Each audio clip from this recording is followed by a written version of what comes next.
بسم اللہ الرحمن الرحیم۔ آج ہم بات کریں گے تکبر کے اوپر۔ اب تکبر کا جو موضوع ہے نا، یہ بہت ہی ضروری موضوع ہے، اور اس کی وجہ یہ ہے کہ اس کی وجہ سے بہت سارے لوگ اپنا نقصان کر رہے ہیں۔ اب تکبر کرنے والے وہ بھی نقصان میں ہیں، اور جن کے اوپر تکبر کیا جا رہا ہے وہ بھی نقصان میں ہیں۔ اب تکبر کرنے والا اپنے آپ کو بڑا سمجھتا ہے، اور بڑا سمجھنے کی وجہ سے وہ اللہ سے دور ہو جاتا ہے، اور اس کا تو سب سے بڑا یہی نقصان ہے۔ اور جس کے اوپر وہ تکبر کر رہا ہے، جس کو اپنے سے چھوٹا نیچا دکھانے کی کوشش کرتا ہے، اب وہ بندہ احساس کمتری میں مبتلا ہو جاتا ہے، اور اس کا اپنا یہ نقصان ہے۔ تو اس لیے یہ دونوں بہت ہی نقصان میں چلے جاتے ہیں، اور متکبر تو خاص طور پہ بہت نقصان میں چلا جاتا ہے، کیونکہ اس کی جو ہے نا آخرت بھی ساتھ داؤ پہ لگ جاتی ہے۔ تو بہت سارے لوگ جو ہیں وہ اب ان کو یہ بھی نہیں پتا کہ ہم تکبر کر بھی رہے ہیں یا نہیں۔ اب کرتے تو وہ تکبر ہیں، لیکن جب آپ سے بات کریں گے تو کہیں گے انسان میں عاجزی ہونی چاہیے، انسان کچھ بھی نہیں ہے، بس مر جائے گا، بس دنیا مختصر ہے۔ لیکن یہ ساری ان کی اوپر اوپر کی باتیں ہوتی ہیں، اندر سے وہ انتہائی متکبر انسان ہوتے ہیں۔ اب یہ کیسے پتہ چلے کہ ہم متکبر ہیں یا نہیں، ہم تکبر کر رہے ہیں یا نہیں؟ تو چند مثالیں میں عرض کر دیتا ہوں۔ دیکھیں، آپ کے پاس 30 لاکھ کی گاڑی ہے، اور آگے 10 لاکھ کی گاڑی میں بندہ آ گیا، اور آپ اسے کہتے ہیں تو راستہ دے۔ حالانکہ دونوں کا ایک جیسا بنتا ہے، راستہ آپ بھی اسے دے سکتے ہیں، لیکن وہ بھی آپ کو دے سکتا ہے، لیکن آپ اسی سے راستہ مانگتے ہیں، خود اس کو نہیں دیتے کہ اس کی گاڑی جو ہے نا چھوٹی ہے، اور میرے پاس تو 30 لاکھ کی گاڑی ہے۔ تو پھر آپ متکبر ہیں، کیونکہ آپ انسان کو تول رہے ہیں پیسوں میں، حیثیت میں۔ حالانکہ انسان کی اصل حیثیت جو ہے وہ کردار ہے۔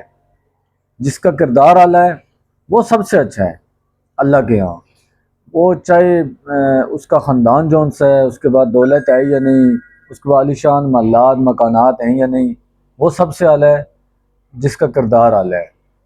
تو اللہ تعالیٰ کے ہاں یہی ہے۔ اچھا، اسی طرح میں نے کئی دفعہ دیکھا ہے، دو بندے لڑ رہے ہوتے ہیں، ایک بندہ دوسرے کو خوب گالیاں دیتا ہے، اور وہ دوسرا بیچارہ چپ کر کے سن رہا ہوتا ہے۔ وہ 10-15 گالیاں سننے کے بعد وہ ایک آدھ گال اس کے منہ سے نکل جاتی ہے، تو وہ دوسرا چلانا شروع ہو جاتا ہے کہ بھائی تیری ہمت کیسے ہوئی، تو نے مجھے گال دی ہے، تیری اوقات کیا ہے کہ تو نے مجھے گال دی ہے۔ تو اب دیکھیں کہ یہ اس کو کیا کہہ رہا ہے کہ تیری اوقات کیا ہے؟ بھائی وہ غریب ہے تو کیا اس کی اوقات ہی نہیں ہے؟ مطلب یہ اپنی پیسے کو اوقات سمجھ رہا ہے۔ اب یہ انتہائی متکبر انسان ہے۔ انسان دونوں برابر ہیں، وہ بھی جس کے پاس کروڑوں روپے ہیں اور جو غریب ہے، وہ دونوں برابر ہیں اگر دونوں کا کردار ایک جیسا ہے۔ اب ان میں افضلیت کیا ہوگی؟ جس کا زیادہ کردار اچھا ہے ان میں سے زیادہ اچھا ہے۔ اللہ کے نزدیک بھی یہی ہے، وہاں خاندان کی بھی کچھ نہیں ہے، جو مرضی خاندان ہو۔ تو یہ دو مثالیں میں نے دی ہیں، ویسے اور بھی بہت ساری مثالیں ہیں۔ اب آئیے کہ ہم قرآن پاک سے رہنمائی لیتے ہیں، قرآن پاک ہمیں اس بارے میں کیا کہتا ہے۔ تو اللہ تعالیٰ نے فرمایا وَلَا تَمْشِ فِي الْأَرْضِ مَرَحًا إِنَّ اللَّهَ لَا يُحِبُّ كُلَّ مُخْتَالٍ فَخُورٍ، کہ تکبر سے نہ چلو، تکبر سے نہ چلو، اللہ تعالیٰ تکبر کرنے والوں کو پسند نہیں فرماتا۔ اب اس سے بڑھ کر بات میں اس موضوع پر کیا کہوں کہ جس نے ہمیں پیدا کیا، جس کے پاس ہم نے جانا ہے، وہ ہمیں فرما رہا ہے کہ تکبر نہ کرو، میں تکبر کرنے والوں کو پسند نہیں فرماتا۔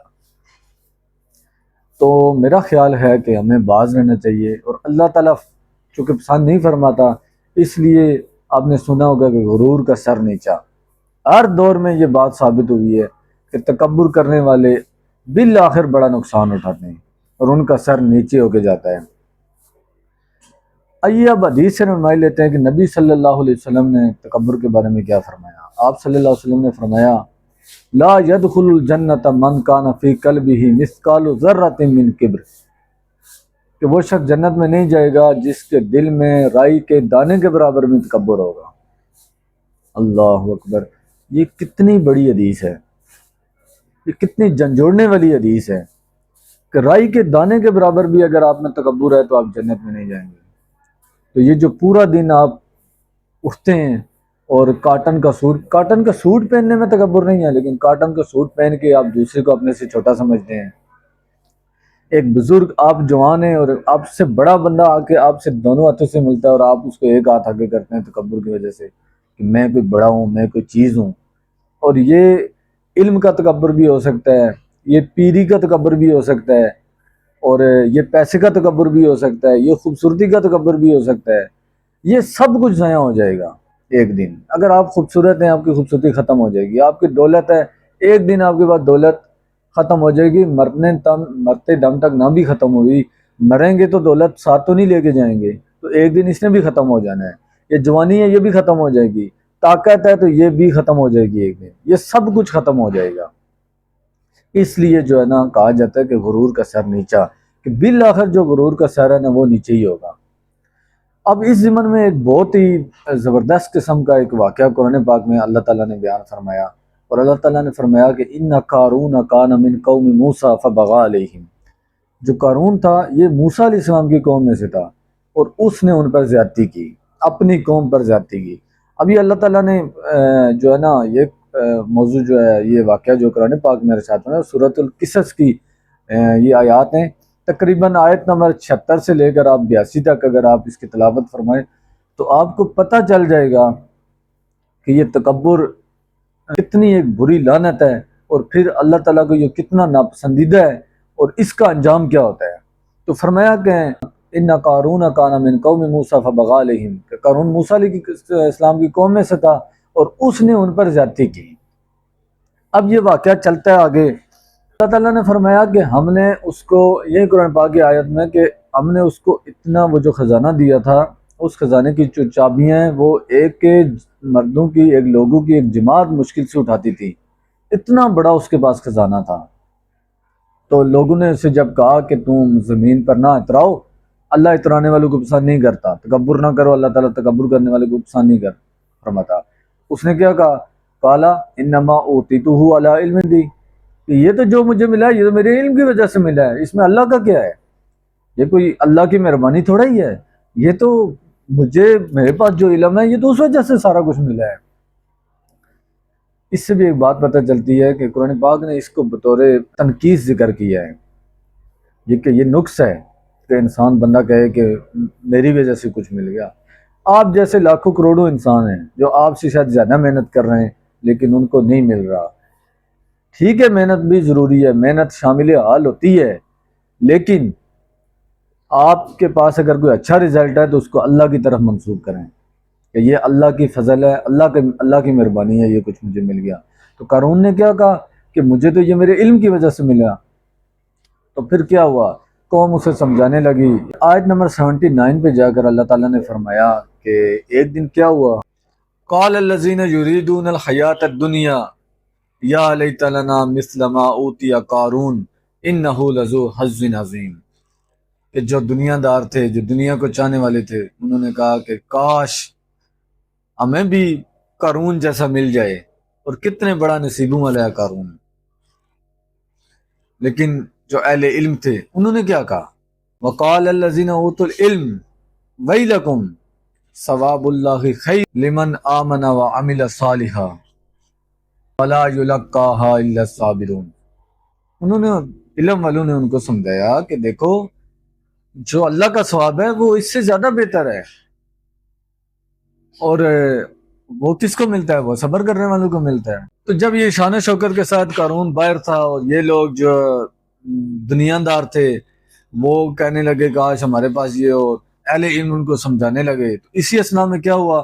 فخسفنا به وبداره الارض، ہم نے قارون کو اور اس کے گھر کو زمین میں دسا دیا، زمین بوس ہو گئے. فما کان له من فئۃ ینصرونہ من دون اللہ وما کان من المنتصرین. پھر کیا ہوا کہ قارون کو نہ تو کوئی جماعت بچا سکی اور نہ وہ اپنے خود مدد کر سکا.